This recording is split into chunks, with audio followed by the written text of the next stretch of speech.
가톨릭 성당만 찾아다니는 뻔한 성지순례는 이제 그만! 하나님의 역사가 생생하게 살아 숨쉬는 이스라엘의 지금, 진짜 이스라엘을 보여드립니다.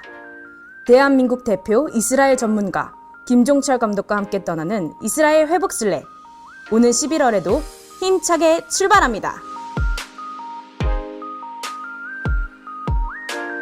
올리브 코스에서는 매일매일 다양한 메시아닉주 사역자들을 찾아갑니다. 어디서도 들을 수 없는 특별한 간증과 회복의 현장 속에서 하나님이 지금 이스라엘에 어떻게 일하고 계신지 느껴보세요. 성경 속 다양한 인물들이 하나님을 독대했던 곳, 광야. 무화과 코스에서는 광야에서 하룻밤을 보내며 주님을 만나는 시간을 가집니다.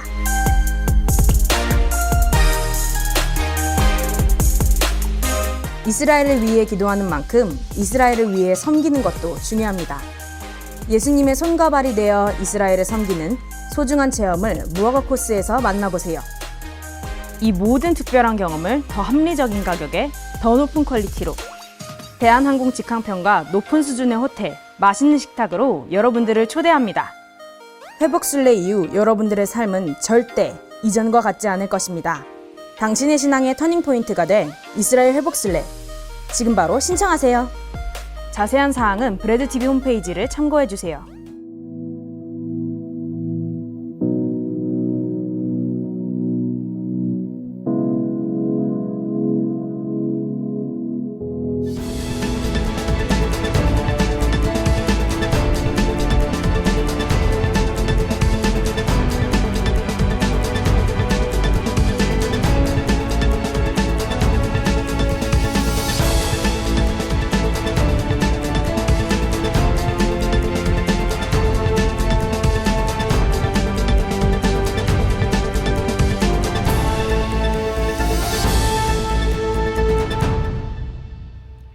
고금리의 압박으로 세속을 등지고 말씀만을 연구하던 초정통파 유대인들이 고용시장으로 진입하기 시작했습니다. 이스라엘 통계청이 발표한 자료에 따르면 2023년 전반기 초정통파 유대인 남성들의 고용률이 역대 최고치인 55.8%를 기록했는데요.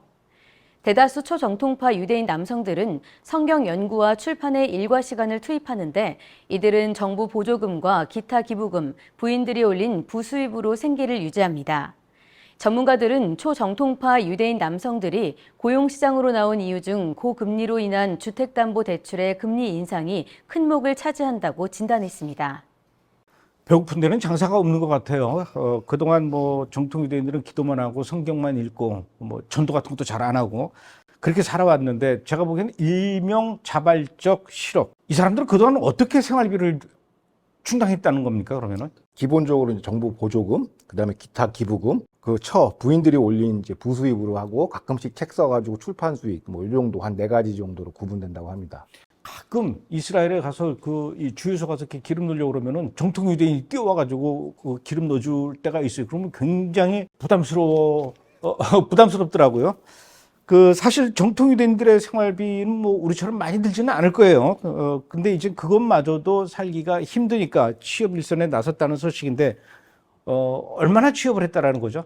보도에 따르면 하레디 남성의 고용 증가가 역대 최고치라고 해요. 그게 최고치가 얼마냐 보니까 55.8%라고 경신했는데 2019년 대비 25세에서 64세 대상 팬데믹 코로나 전에만 해도 동분기에 대비 3포인트 이제 상승했다고 해요. 그러니까 여기서 3포인트 빼면은 52% 정도였다라는 것이죠. 취업률이. 그런데 취업을 하려면은 어떠한 거든 나름대로 기술이 있어야 되지 않겠습니까? 단순 노동이 아니라면 취업 준비도 안 되어 있을 것 같은데 주로 어느 쪽으로 취업을 했다라는 거죠? 그러니까 이제 아무래도 취업가 커리어가 아니죠. 이제 밥벌이 일자리인데 근본 원인이 이제 주택담보대출 고금리를 인한 거거든요. 금리가 올라가니까 이제 모기지로 오니까 월 상환금이 부담이 심해지는 거예요. 그러니까 일을 할 수밖에 없는 상황이라는 거죠. 그래서 이제 고용시장은 몰렸는데 기술이 없다 보니까 대부분 고용 형태는 뭐냐면 시간제 근로, 숙련 노동 시장이 아니라 이제 말씀하신 이제 일용직 같은 게요, 알바 같은 우리 그냥 주유소나 이런 거 단순 노무직에 해당된다고 합니다. 그러면은 그만큼 이스라엘의 경제가 안 좋기 때문에 이 정통 유대인들이 취업 일선으로 내몰린다라고 봐야 되는 겁니까? 아니면은 그 사람들도 오히려 노동시장에 경제 인구가 늘어나기 때문에 오히려 경제가 활성화될 것이다. 어느 쪽으로 보십니까? 이건 고금리 때문에 나온 거예요. 인플레이션 때문에. 그러니까 기존 소득으로는 이제 화폐 가치가 이제 많이 떨어졌지 않습니까? 그러니까 가처분 소득이 줄어든 거죠. 금리도 없고 이제 주택담보대출도 갚아야 되니까 이제 할 수 없이 나온 거고. 근데 일단 한 나라의 경제를 이제 평가하는 다양한 기준이 있는데 경제는 일단 불확실성을 제일 싫어한단 말이에요. 그런데 그런 의미에서 하레디의 고용시장 진출은 재정 적자 부담을 덜어주는 효과가 분명히 있습니다. 그러니까 일단 일을 하니까. 그럼 왜냐면 그것도 일 안 하고 버티면 또 정부가 또 그 대출금리를 또 보조금 또 줘야 되지 않습니까? 그러니까 잠재적 리스크 제거하는 의미에서는 좀 긍정적인 것으로 현지에서는 평가하고 있습니다. 아마 이렇게 그 취업하는 문제 때문에 정통 유대인들 그 커뮤니티 안에서 자기들끼리도 말들이 많을 것 같아요. 아무리 배가 고파도 그렇지 그렇게 성경을 손에서 놓고 일하러 간다라는 게 말이 되냐? 또 어떤 사람은 또 무슨 소리냐? 하나님이 땀 흘려서 일을 하라 그랬는데 이런 거 가지고도 자기들끼리 또 서로 논쟁이 일어날 것 같아요. 예, 뭐 내부에서도 복잡하고 그러니까 이게 어떻게 이제 정책으로 어떻게 나오냐가 중요하지 않습니까? 근데 보니까 네트냐후 내각의 그 보수 성향의 그 연정 멤버들은 이제 구도를 이렇게 잡는 것 같아요. 군대 진입을 좀 포기하고 빨리 고용시장으로 들어가라. 그래서 군 그 연령기를 좀 줄여줬거든요. 그래서 아마 노동시장으로 정책 유도책을 많이 쓰는 걸로 알고 있어요. 그러니까 돈이 좀 더 급하다라는 거죠. 제가 생각하기에는 땀 흘리지 않는 기도만 하는 거 별로 하나님께서도 좋아하지 않을 것 같아요. 일을 해야죠. 그렇죠.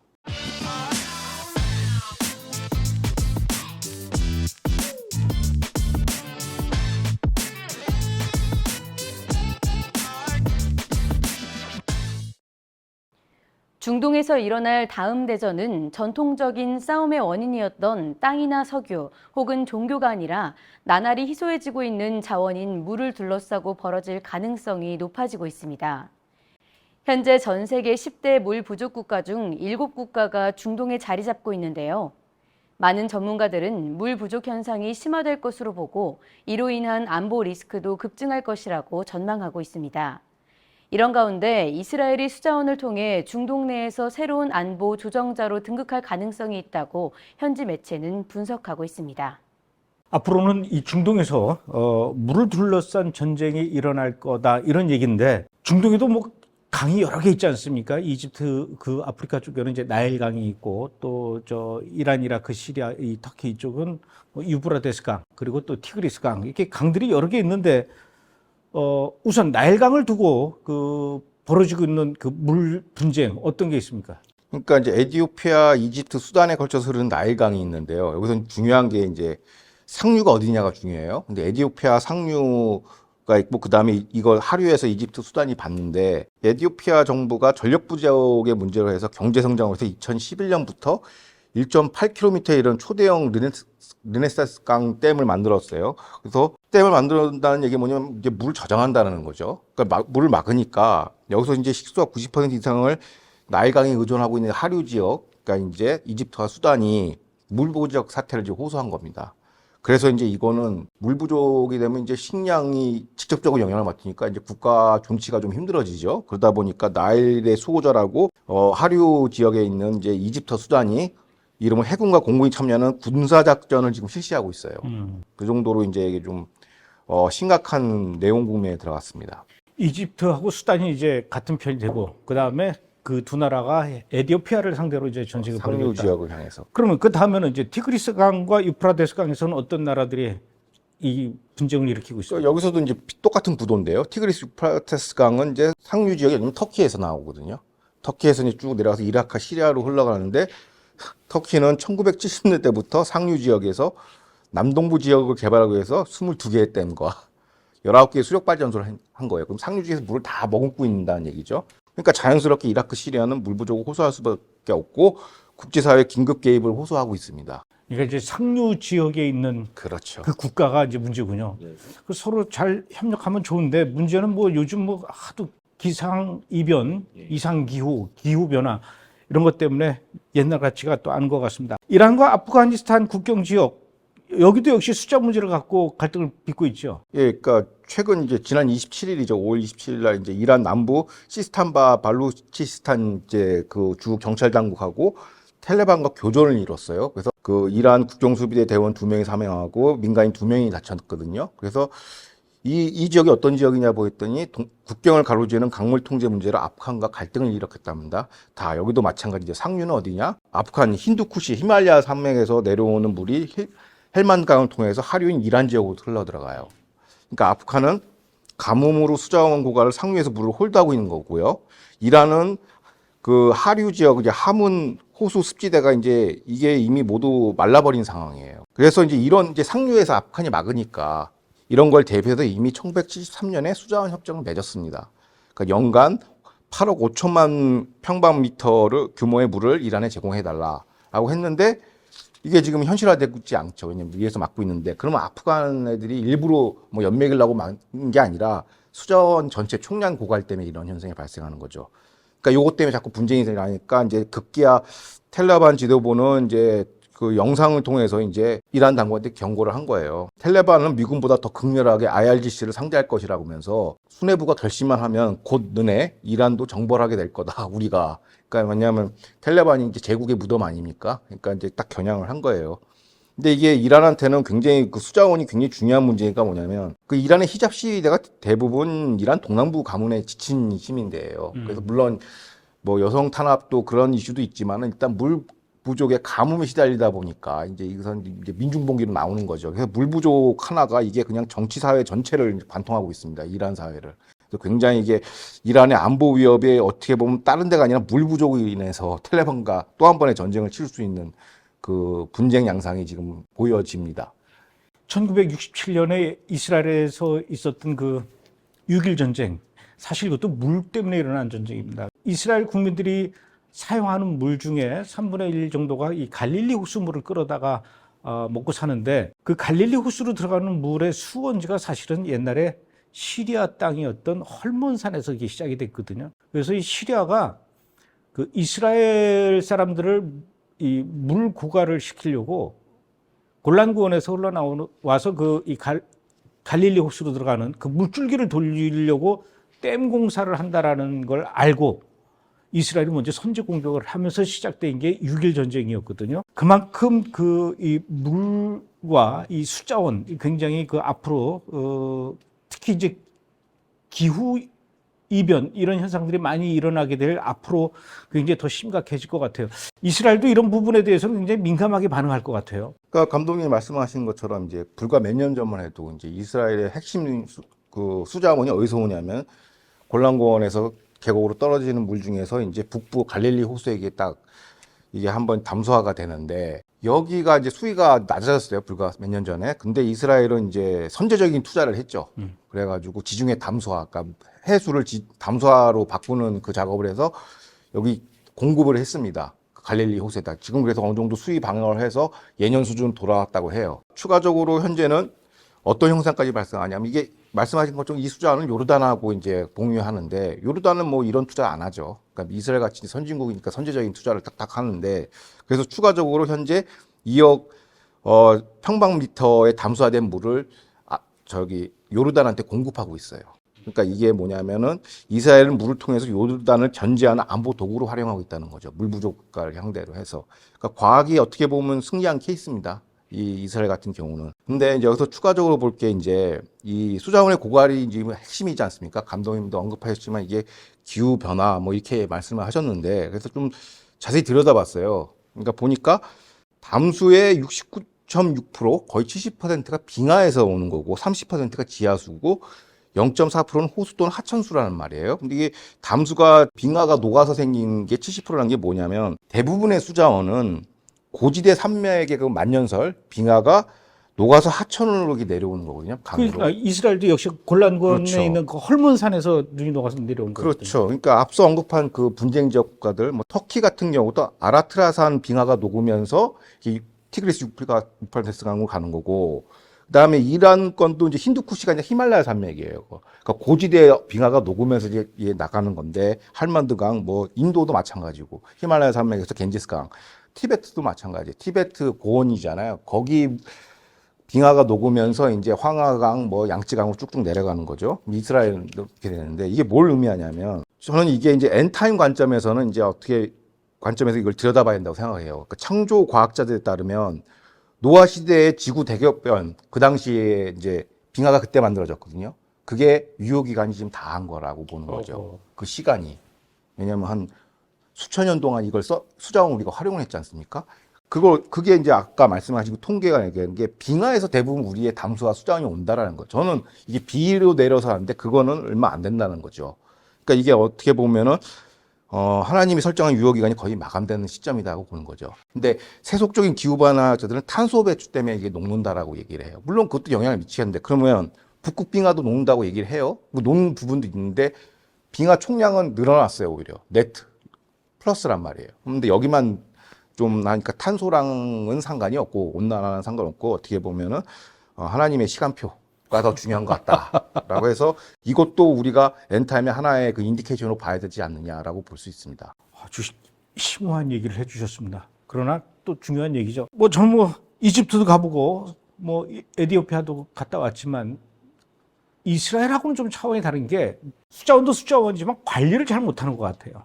근데 이스라엘은 이집트나 터키의 그 유프라테스 강과 나일 강에 비해서는 그렇게 수자원이 많지 않은 나라임에도 불구하고 굉장히 그 치수를 잘한다라는 그런 생각을 이렇게 하게 하거든요. 그런 면에서는 좀 이스라엘을 좀 배울 필요가 있을 것 같아요. 근데 이제 너무 늦었죠.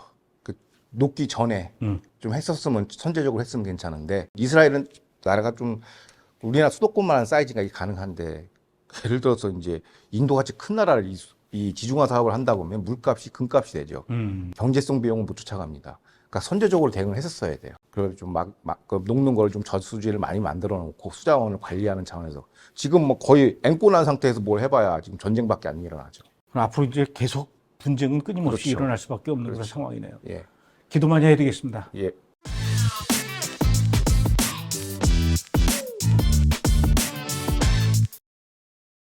일명 좀비 마약으로 불리며 전 세계에서 심각한 사회 문제로 떠오른 마약성 진통제 펜타닐. 이스라엘이 인구 1명당 마약성 진통제 중독으로 미국을 제치고 세계 1위를 차지했습니다.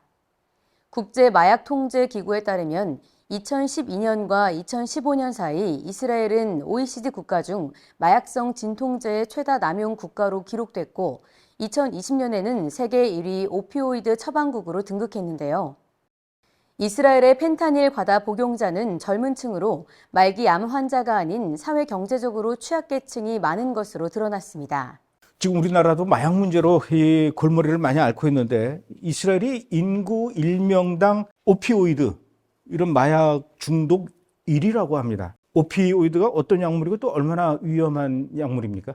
이른바 마약성 진통제를 오피오이드라고 부르는데요. 그게 이제 어원이 어디서 왔냐면 뇌세포 내 오피오이드 수용체 이제 결합되면서 이제 그 어떻게 보면 진통 효과, 마약 각성 효과를 주는 건데 마약 효과를 주는 건데 이와 결합해서 이제 도파민을 생산하고 촉진함으로써 통증을 줄여주는 겁니다. 그래서 이걸 통칭해서 오피오이드 계열의 약물이라고 우리 이제 마약성 약물로 마약성 진통제라고 분류를 하는데요. 그러니까 마약성 진통제는 원래 이제 양규비에서 추출한 게 이제 모르핀이고 이거를 화학적으로 합성해서 만든 게 펜타날입니다.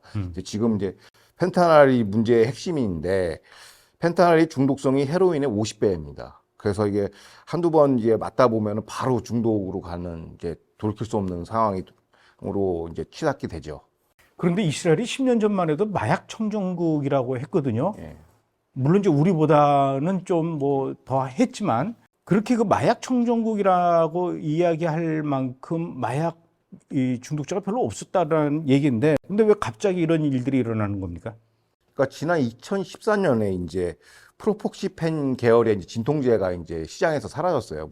문제가 있었는지 그거를 이제 그 시판을 중지하면서 그거에 대한 대체 처방으로 펜타날 진통제를 이제 많이 처방하게 되면서 그때부터 이제 마약 창궐의 어떤 시발점이 됐는데 그때부터 처방전이 나오기 시작해서 2021년에는 미국을 이미 앞지른 상황입니다. 통계를 데이터를 보면 확연하게 올라가거든요. 그래서 이제 과거에 이제 청정국이었다라는데 이게 완전 거의 90도로 올라가는 와. 형국이니까 이거 이 정도면은 이제 대유행이라고 봐야 되겠죠. 가격도 싼가요? 가격의 문제라기보다는 그걸 대체할 만한 처방전이 없기 때문에, 그러니까 의사들이, 그러니까 미국 사례는 조금 달라요. 미국에서는 펜타놀이 많이 들어오는 거는, 그러니까 이른바 오바마 케어로 인해서 이제 우리나라처럼 전국민 의료보험 시스템을 갖추다 보니까 의사를 방문하는 횟수를 줄일 수밖에 없어요. 그러다 보니까 센 진통제가 나가게 되거든요. 그러다 보니까 펜터널이 나가고 이런 옥시코딘 계열을 하다 보니까 한 3번만 복용해도 바로 중독이 되고, 그래서 이제 창궐 하는 거고, 또 남북 국경에서 뚫려서 막 들어오는데, 이스라엘은 결국엔 처방전 과다예요. 처방전이 과다. 그래서 이제 이게 광범위하게 펴진 것이죠. 아, 처방전 과다. 그러면은 그 대책이라면은 처방전을 줄여야 되는 그런 상황입니까? 그러니까 일반적으로 이제 펜터널 중독성은 이제 수주 만에 완성되어 과다 복용을 이제 사망하는 건데요. 그러니까 이스라엘의 또 그 문화적 특성상 유대교다 보니까 이제 부검을 실시하는 걸 꺼려한단 말입니다. 유가족들이. 그래서 정확한 사인이 불분명해요. 그러다 보니까 실제 중독자는 훨씬 많은 것으로 이제 전문가들은 추정하고 있고요. 예를 들어서 대부분 이제 심정지로 오거든요. 과다 복용, 심정지, 뭐 아니면 뇌출혈 이런 걸로 오기 때문에, 그래서 이제 이게 다 진단명에는 뇌출혈, 심정지로 다 나와. 이게 마약 인두스냐 이건 모르겠죠. 이 이른바 이제 이 정책 보고서는 어떤 대안을 내놨냐. 그러니까 이스라엘도 우리나라와 같이 전국민 의료보험 시스템의 그 전산화가 됐다라는 것이죠. 그러니까 전산으로 이제 모니터링해서 공급 사이드를 어떻게 한번 줄여보겠다라는 겁니다. 그래서 첫 번째 목표가 이제 처방전을 이제 제한하는 것이죠. 의사들의 처방전을 제한하고, 이건 두 번째 거 솔루션은 저도 이제 요번에 조사하면서 하는데, 그러니까 이스라엘 의대에서는 이제 코어 과목, 전공 필수 과목으로 이제 통증의학을 안 가르치나 봐요. 그게 이제 어떻게 보면 부전공 교양으로 분류돼가지고 의사들 자체가 펜터널에 대한 위험성을 잘 모르고 있다라는 것이죠. 그래서 의료진들을 재교육할 필요가 있다라고 하는 것이고, 그다음에 통증의학 체제를 이제 이스라엘 그 의료보험 체계로 다시 이제 통합시켜가지고 이거를 체계를 구축해야 된다. 통증의학이 이제 그냥 페인킬러의 개념이 아니라 페인 매니지먼트 개념이 아니라 이제 정식 이제 그 진료 과목으로 해가지고 확대 팽창해야 된다라는 게 그 공급 사이드의 통제 방법이고요. 근데 마찬가지로 이제 마약을 복용한 사람들은 이제 중독자지 않습니까? 그러면 이거 그냥 과거에도 우리도 처벌을 했는데, 이제 처벌보다는 이스라엘도 통증 이런 재활 클리닉들 여기에 대한 이제 투자를 좀 해서 이제 디톡스 할 수 있게끔 이거에 대한 예산 확충을 지금 요청하고 있는 상태입니다. 그리고 마지막으로 중요한 게 이제 핵심이 이제 진통제란 말이에요. 주로 이제 말기 암 환자들이 많이 맞는 거예요. 이런 강한 진통제를. 근데 이제 이게 청소년들한테도 많이 유포가 됐나 봐요. 조금만 뭐 아파도 진통제로 그걸 아스피린처럼 처방을 하니까. 그래서 이제 제약사들에게 이제 요청하는 게 이제 비마약성 진통제를 조금 개발 시판해 달라. 그런 게 이제 투 트랙으로 가고 있습니다. 이스라엘이 전 세계에서 이 외상 치료, 또 화상 치료, 트라우마 심리 치료 이런 쪽으로는 세계에서 아주 최고입니다. 그러다 보니까 아마 이 진통제 관련된 이런 약이 많이 개발이 되고, 또 많이 개발되다 보니까 또 많이 퍼져서 오남용 이 사태가 좀 일어난 것 같아요. 예. 그리고 이게 보니까 저소득층, 사회 그 빈곤층한테 많이 퍼져 있더라고요. 왜냐하면 그냥 무분별하게 이제 처방을 하다 보니까. 그리고 이거를 우리나라도 약간 비슷한 현상이 있는데, 그 이제 한 5번만 뭐 3-4번의 수주간 이걸 복용하다 보면 중독성이 강하니까 처방전 구하기 힘들지 않습니까? 그것만 또 처방해주는 병원 그 의사들이 있나 봐요. 이른바 이제 의사 쇼핑을 하는 거죠. 그럼 거기서 이제 의사들이 어떻게 보면 마약 시장에 개입이 된 그런 이제 마약 관리에 대한 그 측면도 있는 것 같습니다. 마약 치료에 가장 좋은 약이 뭔지 아십니까? 사형이요? 구약, 신약. 그렇죠. 오늘은 여기까지 하겠습니다. 예, 알겠습니다. 고맙습니다.